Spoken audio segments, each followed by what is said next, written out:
Welcome back to the Charismatic. What is up, everybody? Hello. In an attempt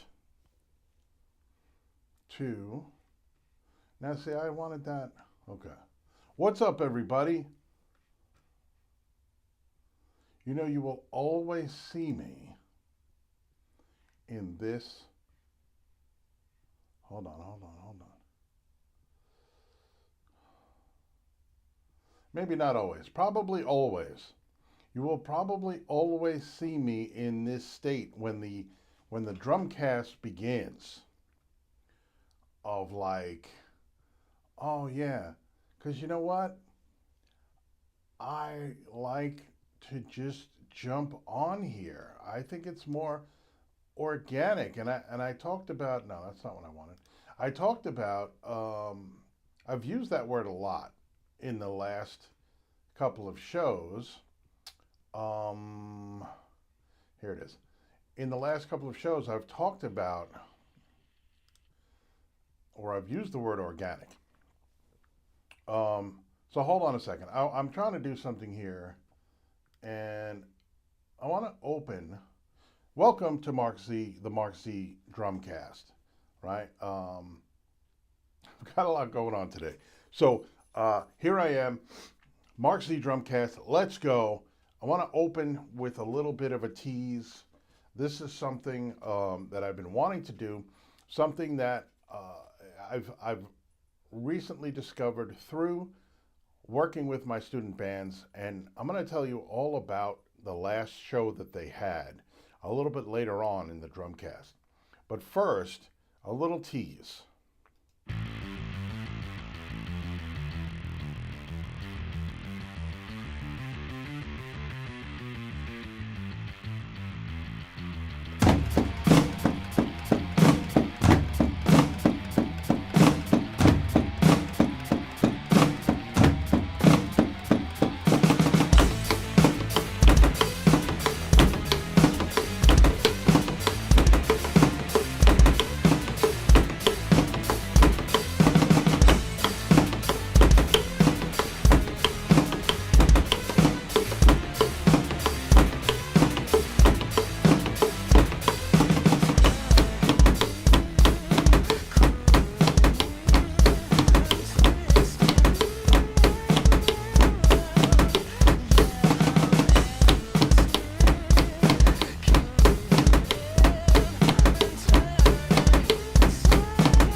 That mistake, I think, worked out. But I guess we'll see when the product comes out, when I actually look back upon this particular episode of the Mark Z Drumcast. I think you got that. I think you heard that. That is a tease. That's going to be my next cover. And so later on in the show, I'm going to be talking about the latest showcase that my student bands did. And then I'm going to give you an answer to the question that I asked last episode. The question about cover songs, the question about drum covers. When I talked about covering Tom Sawyer by Rush and how much of an influence Neil Peart has been and continues to be on my drumming. And so I talked about how to approach drum covers, or how I wanted to approach drum covers moving forward. And I have an answer, and I'm going to discuss that a little bit later on in the show. But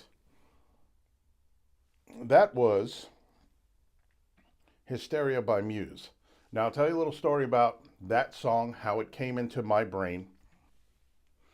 I work with student bands, as you may know, and that was one of the songs that was chosen to be performed by one of my student bands. Now, funny enough, that particular band, of course, made up of all girls, about 14 years old, that seems to be the norm lately, because I have a 5-piece all-girl band, or I had a 5-piece all-girl band, and I had a 4-piece all-girl band. So that has, well, that changes, right, as we move forward. But some of the girls do stay together. Sometimes they get switched up into different bands, different configurations. But we have a lot of young girls just rocking out at the school, which is awesome. So they chose that song to perform, to learn and perform for the show. And one of the reasons, and I'm noticing this too, when we think about songs that impact us, when we think about songs that we love to listen to, when we think about songs that make us feel good, a lot of times it's because those songs are connected to memories. Those songs are connected to parts of our lives that maybe the song transports us back, or maybe even maybe in a negative way sometimes. Those songs, wow, I remember where I was at when that song was all over the place and I couldn't get away from it, and it was a terrible time in my life. And sometimes it has that effect, right, where music will bring us back to times in our lives that maybe were not so great. So I will tell you why this song has had such an impact on me. And that's because when my student band chose this song, we had a drummer who, for that particular band, switched her instrument to bass. And having only played bass for maybe about 3 months at the time, she came in and absolutely killed that song on the bass. And my jaw dropped, and I said to her, "How are you doing this?" Because each rehearsal she came in, she was stronger on the bass than the previous rehearsal. And having only playing bass for about 3 months, she said, "Well, I get bored and I just sit around and play bass." So she was very excited to start to play bass, already a very accomplished drummer at her young age, doing great things with her NISMA recitals and things like that, and sounding great in the band. She decided to pick up the bass and absolutely killed it. And then also went on to play, Peace Sells and some other difficult bass songs that she chose herself. Again, 14 years old. She also chose Stargazer by Rainbow as one of the songs, which was a huge hit, sounded great. And I admire her musical mentality when I think about how this particular student, and really all of them, have so many influences from not only right now, but from in the past, different genres and things like that. And when they get together and huddle up for the first time to decide what the set list will be, it's like a buzzing beehive of activity where they've all got their phones out. They're going through all their song lists that they've been thinking about and working on, and they're discussing it, and they're getting excited about each other's ideas. It's really, really fun. So this song, Hysteria, because of the fact that my student came in and killed it on the bass, and they sounded really good playing the song, and at the same time, I was teaching one of my other students in the band who had now switched from guitar to drums. So we had the new bass player going on, the new drummer going on, who was also killing it. She picked up those drums really quickly. She had a very good, solid drummer's mind, even coming from playing guitar.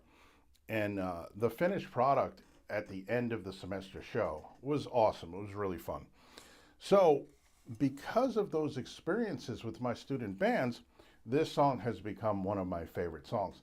And then as I was working on the drums with my student, I realized how much fun this song is to play.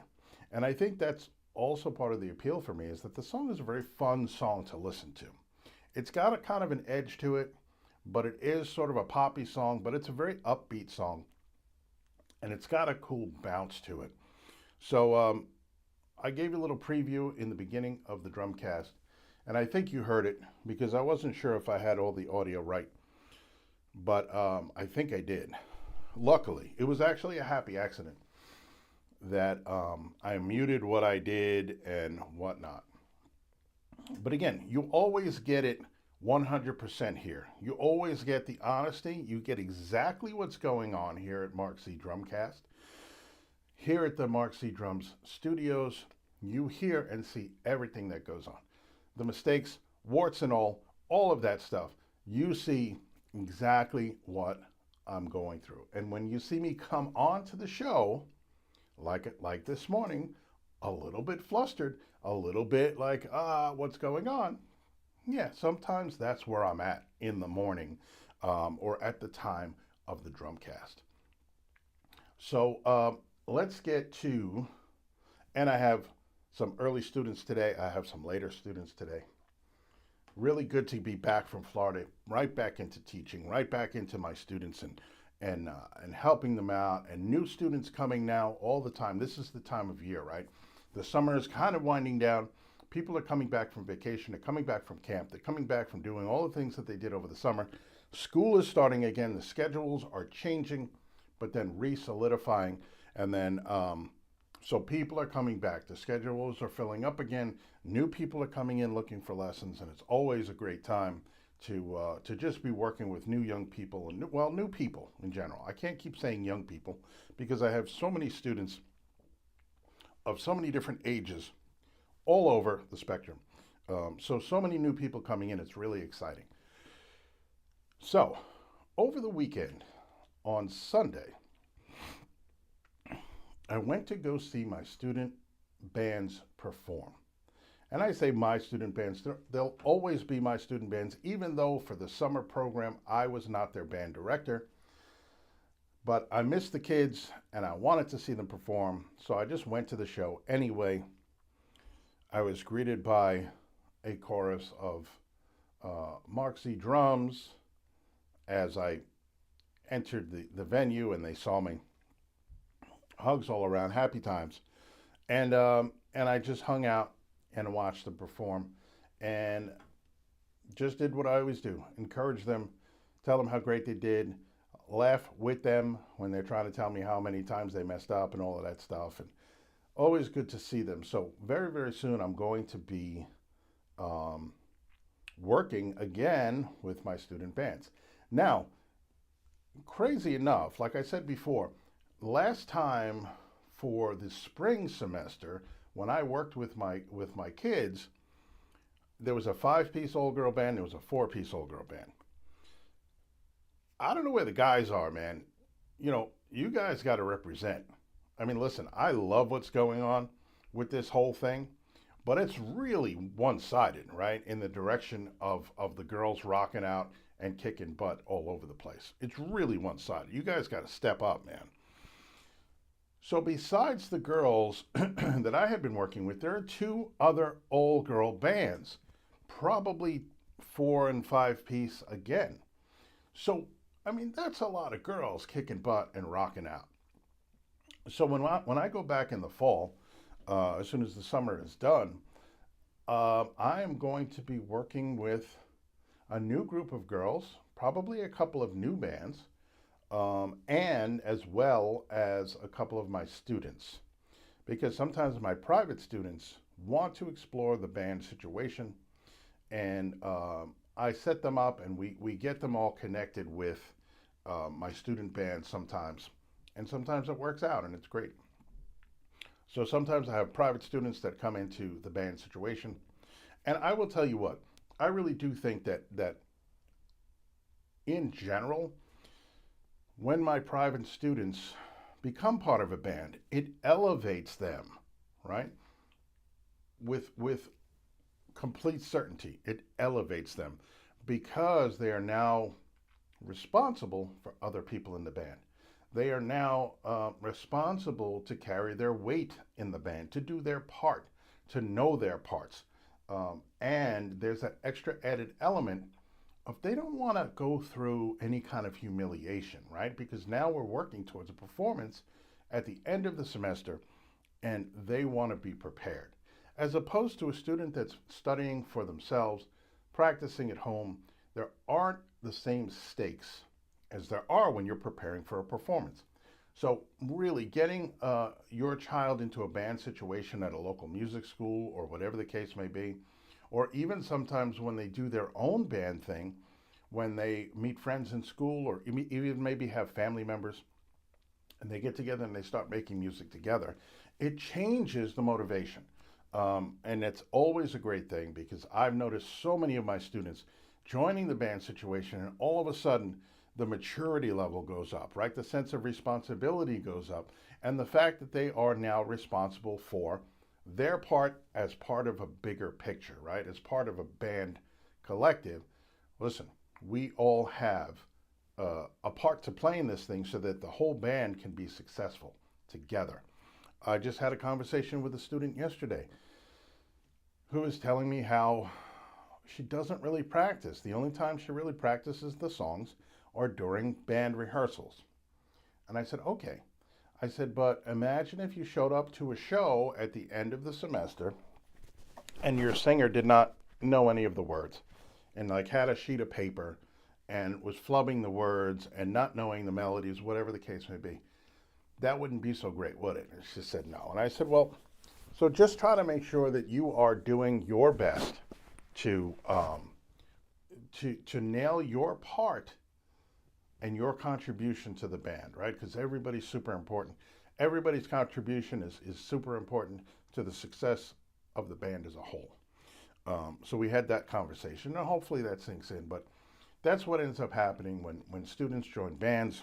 It's really a great thing. It's really fun to watch, to see them grow and blossom, and to see their drumming become maybe bigger than just themselves. It is part of a whole band situation. So there you have it. When I started the show before, like once I got my stuff semi together and I decided what I wanted to do. And I think that when I answer this question, it's also going to bleed over into the Mark Z Drumcast itself. And maybe people will get a little bit out of this as far as like a lesson, you know. I believe that when I'm teaching my students, it's not just about drumming, but the ideas and concepts I'm teaching them really apply to life in general.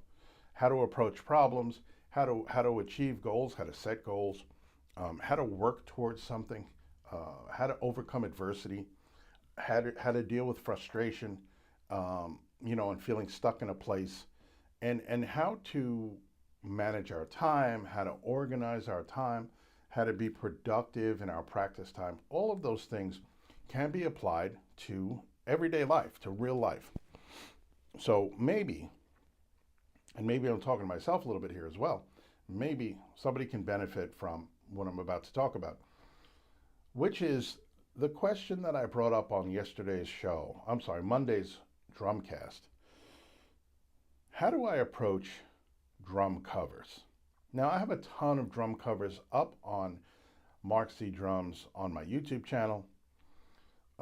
There is a playlist called Mark Z Drum Covers, but on that channel, there's a ton of drum covers. And I started to question myself as to how I'm approaching my drum covers and what I should be doing. I talked also on the last show about covering a song note for note and covering a song in sort of a tribute mindset, a tribute mentality where I want my own musicality to come across, but I want to acknowledge this piece of music as important to me, this piece of music having impacted me, so I want to play to it. And that in itself is kind of like, that tribute mentality. Like I want my musicality to kind of come through, and I want to celebrate this piece of music. as opposed to the idea of covering a song note for note on the drums. Now, I also talked about in a live situation when you're playing cover songs for an audience, that it is important to be close to what they're used to hearing, because that's what they're coming expecting to hear, what they're used to hearing. If you go too far from especially the iconic parts of the song that everybody knows and remembers, you run the risk of turning off your audience, or at least underwhelming your audience. Certain songs like In the Air Tonight, Tom Sawyer, Rock and Roll by Led Zeppelin. So a student brought up to me the Rick Astley song, whatever that song is, Never Gonna Give You Up. That has a certain kind of electronic drum intro, right? And he thought of that as like, well, that has to be right if you're going to cover that song. And I agree with that.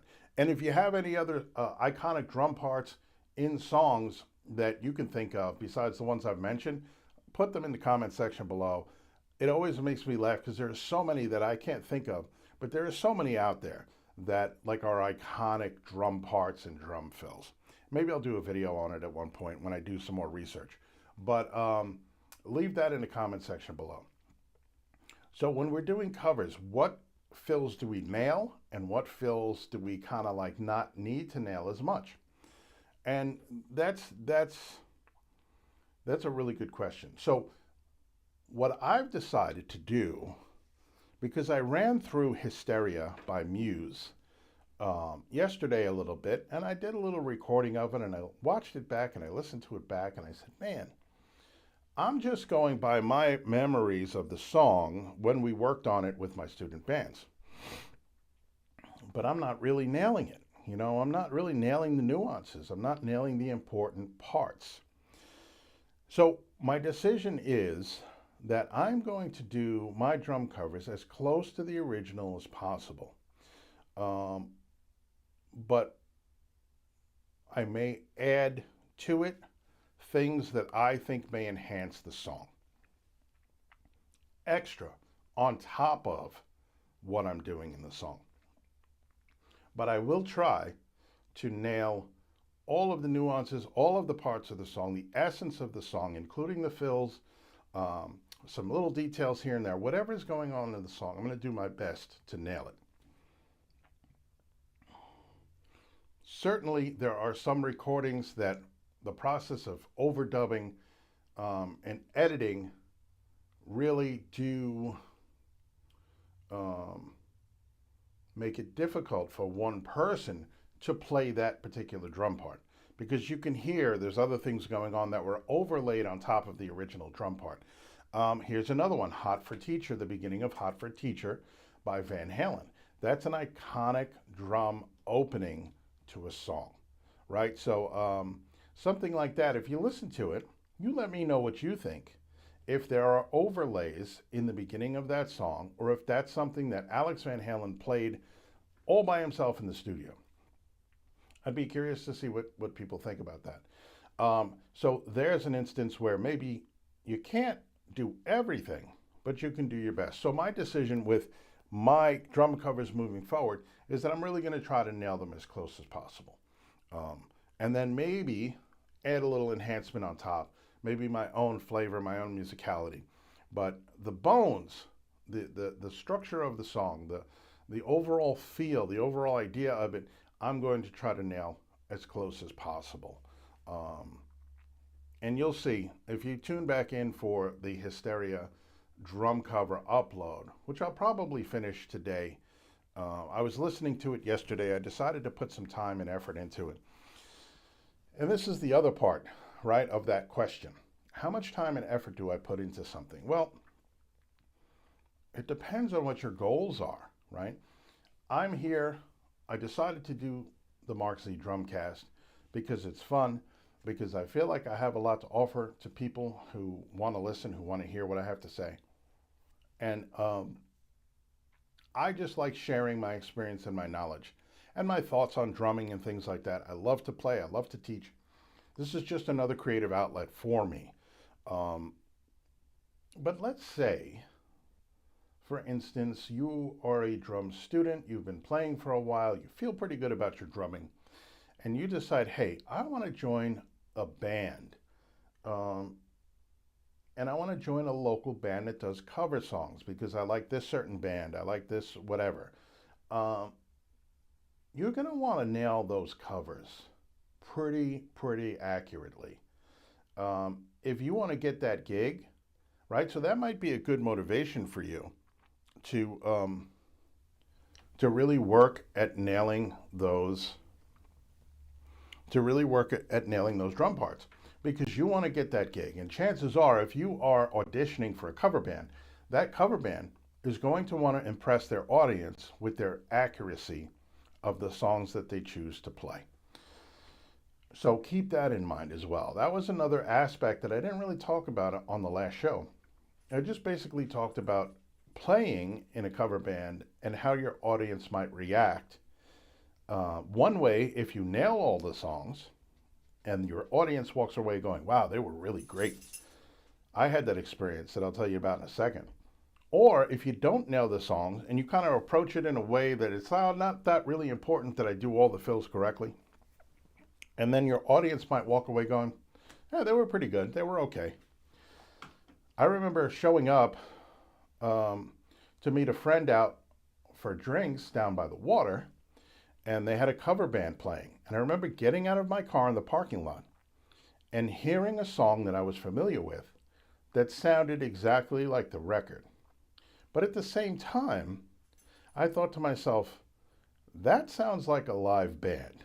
You know, you could pretty much tell a live band as opposed to a DJ playing recorded music over a PA system. I said, wow, that sounds like a live band, but that really sounds like the song. That sounds exactly like the song. And I remember getting out of the car and being impressed and getting to the bar and finding out that, yes, indeed, it was a live band. And the place was packed full of people. And that's one of the reasons why the place was packed full of people, because that band did a great job with the songs that they chose to cover in covering those songs. And those people were excited to hear that band play because in a kind of a way, they kind of felt like they were seeing their favorite band perform. That's what you can do with a cover band if you really nail the details and if you pay attention to the details and if you work hard at hitting all of those notes, right, quote unquote notes, that people are waiting to hear in the song. I talked on the last show about In the Air Tonight. You have this 3-minute plus opening with kind of some electronic drums in the beginning and stuff like that and a vocal part. And it takes a while. But then out of nowhere, bam, you're hit with this drum part, which has become one of the most iconic drum parts like ever recorded, basically. And I talked about it, I poked a little fun at it, saying that drum part became so iconic because everybody can air drum to it, right? So it's a mass appeal kind of thing. And that you'll see people when they hear that song, they're waiting for that part. And when that part comes, they just go, right? And that's one of the reasons, right? Because everybody can air drum to it. So when you're going to play that song, let's say as a cover, you have to play that part right. Because that whole beginning part, people are waiting for those drums, right? And that's just the way it is. So we need to know when we're doing drum covers, when we're doing cover songs with a band or drum covers, we need to know what people are going to be listening for. So I think I've decided to do drum covers as accurately as I can and take the time to listen more. I've been listening to Hysteria and I'm listening and I'm going, oh, wow, I'm not doing that. I didn't do that part. Oh, that's how that part goes. Okay, yeah. So maybe sometimes I'll feel the urge to just sit down and play a song. But I think more often than not, moving forward for my drum covers, I'm going to be trying to nail those parts as much as possible. And maybe you might even see that kind of effort coming across in the Mark Z Drumcast soon. Maybe there'll be a little more preparation. Maybe there'll be an outline, some kind of a script or something, some kind of bullet points or some things that I want to talk about that I want to hit so that it seems a little more, dare I say, professional. Because I am, after all, a professional musician. I'm a professional drummer. I get paid to play. I get flown places. I get put up places. So why shouldn't the Mark Z Drumcast be a little more professional? But hey, listen, I'm working on it, guys. I want to strike a really good balance of like a polished product, but at the same time, that's me and that's genuine and that you could see the flaws and the blemishes and the mistakes and the things that I don't get right. Because this is a work in progress and I do love doing this, and I want to thank all of you for watching. Listen, I've gotten a lot of great feedback on the Mark Z Drumcast. I've gotten a lot of great feedback from the drum covers I've put up. I'm working on an instructional course right now. I don't want this to be a commercial for, all of the things that I have going on, but I am working on an instructional drumming course that will be available online. I have a Patreon, I have a TikTok, I have an Instagram, I have a YouTube channel, I have a Facebook page, I have a